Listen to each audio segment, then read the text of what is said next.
The Massey University Farmer Learning Project aimed to explore the conditions that support farmers' learning. The central focus of our work was optimising farmers' learning, and so that we could see practice change on the farms. The project ran for 6 years. The first 18 months we learned about the grazing management of chicory, plantain and clover mixed pastures and how to finish lambs quickly.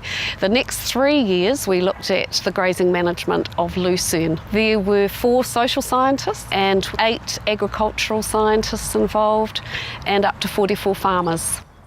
Each time the farmers came to the Massey University farms, we had a variety of activities, but the main one was the scientists sharing the data that they had got off field trials to do with finishing lambs quickly on the herb pastures. My role as a social scientist was to observe the interactions between the scientists and the farmers, to take photos, to interview them afterwards and have focus groups to find out what had helped their learning, what had got in the way, and how could we change the learning activities the next time they came to see us. The focus was always on learning, the farmers' learning.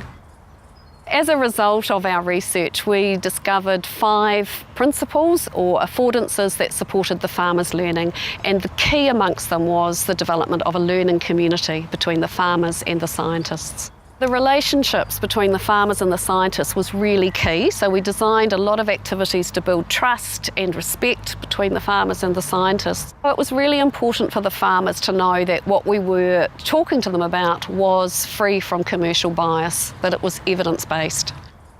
Another feature of the learning community is sharing power, and one way that we shared power was to be honest about the mistakes that some of the scientists had made with their grazing management. What we saw was that when the scientists shared mistakes, it freed up the farmers to share mistakes they had made, and that opened up a whole world of opportunity for their learning.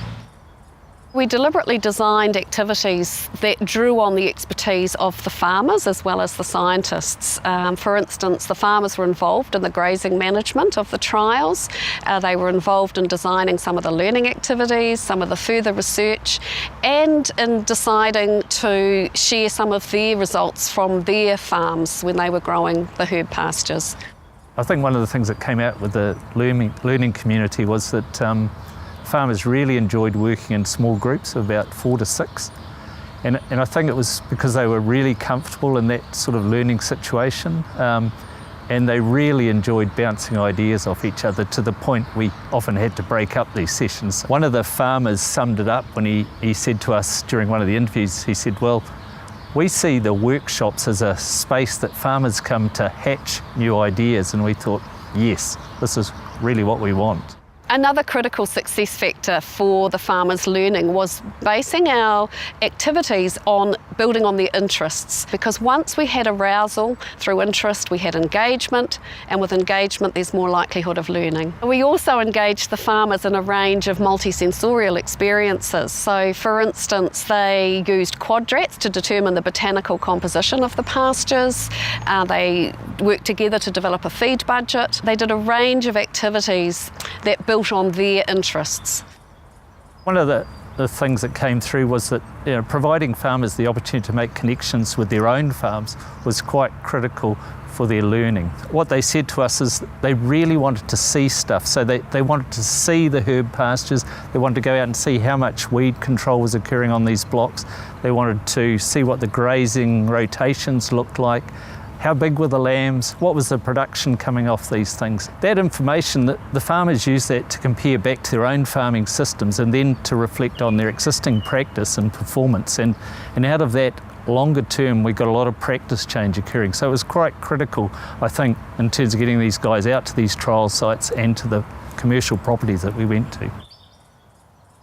Another key aspect of promoting the farmers' learning was to ensure that the learning activities aligned to the content of our learning and to the materials that we were using. But another aspect of that is revisiting important ideas. So each time the farmers came, we, for instance, revisited the important concept of root reserves. They would dig the roots up, they would talk about them, but they would also see each time how the root changed in response to good and bad grazing grazing management.